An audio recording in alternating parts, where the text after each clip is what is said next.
Hey out there, it's Wake Angel 2001. I set up my camera a different way so you can see another part of my room. See, now you're looking at my TV and Transformers shelf instead of my comic book box or my desk. Okay, so let's start today's Sonic Boom vlog. Today is Dr. Eggman's sauce, or something like that. The episode starts with Sonic and his friends at Tails' hangar. Tails is performing an upgrade on his plane, which seems to involve putting gigantic wobulizers in the bottoms of the wing, which, make bass tones so loud that they rattle the plane. Yes, Tails has become one of those guys. So everybody's talking about wanting to go to the market and get away from the workshop for a bit, but when it gets to the point where Tails says he needs to give the plane a propeller to tail fin massage, Styx calls him crazy and they drag him along. Has to be pretty bad when Styx is calling you crazy. Boy. So, they go into the market and they find that there's a crowd gathered around, and it's Dr. Eggman selling tomato sauce. Now, he starts handing out free sample bowls to everybody, and Sonic runs around and knocks all the bowls to the floor. And everybody accuses Dr. Eggman of trying to poison the citizenry with, poison sauce. And Eggman's like, there's nothing in this sauce except my patented mix of herbs and spices, organically grown, farm fresh, blah blah blah. And look, and he takes a spoon and he eats some in the sample pot to prove that it's not poisoned. So when Sonic still suspects him of being up to something, Dr. Eggman says, "Oh, looks like I finally found Sonic's weakness. He's terrified of tomato sauce." And Sonic walks up, he takes a can, and he drinks it straight, and he's like, "My worst fear has been realized. This is delicious!" It's apparently the most delicious tomato sauce ever. Like, personally, I don't just eat raw tomato sauce. Like, I like to put tomato sauce on my spaghetti, but, I don't just, eat the stuff straight. That's just weird. But anyway, Dr. Eggman's tomato sauce is really good, and it's popular, and everybody's buying cans of it, and it's delicious, and they take it back to the lab, and they analyze it. They find no poisons, there's no arsenic, there's no mind control serums. Knuckles suggests checking it for brainitis, but there's no such thing. Then how would you explain? That's not a complete sentence, Knuckles. Okay, so they actually start to think that maybe Eggman has finally gone legit. Now, personally, I was speculating that maybe he was going to use the funds from the sales of his tomato sauce to buy some, evil stuff, funding an evil project. Like, think about half the episodes of Pinky and the Brain that ever existed. A lot of those plans failed in the securing funding to fund the Take Over the World plan part of the plan. So, maybe Eggman just needed cash. I really don't know how the economy works in this world. So, we go along, and Dr. Eggman is on a talk show with that monkey guy. That Larry King chimpanzee dude. I don't know what his name is. And he's talking about how successful he is, and he makes fun of Sonic for a bit, saying he looks like a blue pineapple. And then oh, you know what? I skipped ahead a little bit. First, there is a minor scene where Sonic's wrist communicator breaks down. So he goes back to Tails' workshop, and he finds that everybody's has something wrong with their electronics. Like Knuckles' headphones don't work, Amy's ancient artifact analyzer, something from the video game, doesn't work, and Styx's magic light stick is down. It's a flashlight. But Tails says that he has to perform maintenance on his own stuff, so he's kind of swamped. So yeah, all the electronics that everybody's attached to is starting to break down, so keep that in mind. Now let's go back to the Larry King chimpanzee thing, and Dr. Eggman says that everyone was so worried that he had actually poisoned the sauce or something, but in actuality, it was the cans that the sauce was put in! They were evil robots in disguise, and with thousands of cans in every home in the area, they're set to when no one's looking, they sprout little legs and they start crawling around and modify all the electronics and turn all the electronics into little robots. So every electronic appliance in the world is now evil robots set to destroy and conquer and capture. And it's actually a pretty good plan. That's kind of cool.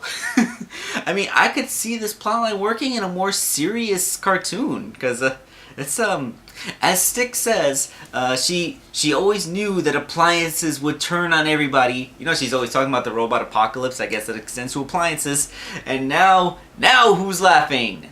And Sonic's like, is it you? Why would I be laughing? This isn't funny at all. You know, this is very true. Apocalypse is not funny. When you're facing down the apocalypse, it's not a very funny situation. Of course, it's funny for us because we're not actually facing the appliance apocalypse. Imagine if my camera suddenly sprouted little legs, which would be funny because it's on a tripod, so it sprout little legs and then have little legs dangling, and then it would attack me. That would be kind of terrifying.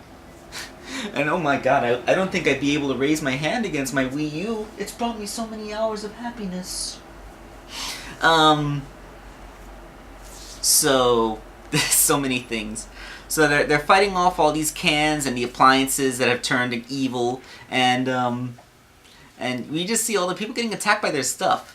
So we go to where the recording is, and the chimpanzee guy is tied to a chair, and forced to make quips at Dr. Eggman's lame jokes. That's when all Sonic's friends come in, and Eggman commands all the cans and the electronics in the area to pull together into a big ramshackle robot that has like a George Foreman grill for a hand and a TV camera for a head, and they start fighting it.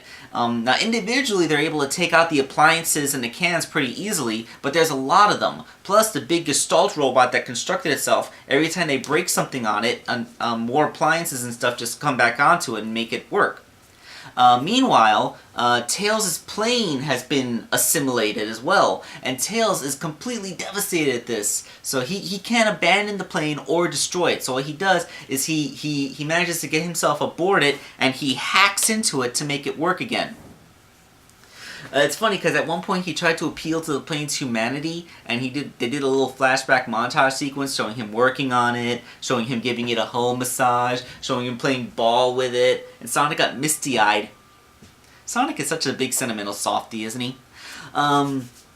So Tails manages to hack the plane, he takes control, and he flies it back to the studio, and Dr. Eggman is in his Eggomatic hovercraft, hovering over everything, commanding the little robots to do things. When Tails comes by and he uses the Enter Beam, that's something we haven't seen for a while, to grab the remote control out of Dr. Eggman's hand, and he turns all the evil appliances off.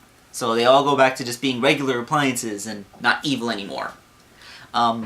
So Dr. Eggman says that it's useless because he still has a warehouse full of thousands of cans of his tomato sauce.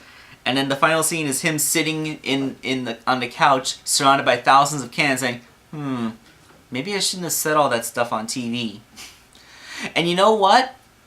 I'm convinced that the average citizenry of the Sonic Boom universe actually is stupid enough that if Dr. Eggman didn't confess that he had built evil cans to take over the world on television, then they might have actually just believed it was a coincidence.